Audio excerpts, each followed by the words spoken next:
দই ভেন্ডি বানাবার জন্য ভেন্ডি ধুয়ে লম্বা লম্বি করে প্রত্যেকটা ভেন্ডিকে 4 টুকরো করে নিয়েছি। কড়াইয়ে সর্ষের তেল গরম করে ভেন্ডিগুলোকে লালচে করে আমি ভেজে নেব। ভেন্ডি একটু ভাজা ভাজা হয়ে আসলে হলুদ গুঁড়ো ও নুন মিক্স করে 2-3 মিনিট ভালো করে ভেজে একটা পাত্রে তুলে নেব।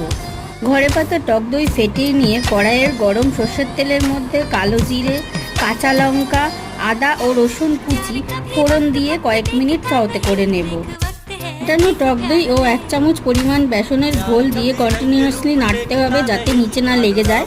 এরপর হলুদ গুঁড়ো, লঙ্কা গুঁড়ো, জিরের গুঁড়ো, পরিমাণ মতো নুন ও চিনি দিয়ে সওতে করে ভাজা ভেন্ডিগুলো দিয়ে মশলার সঙ্গে মিক্স করে নেব।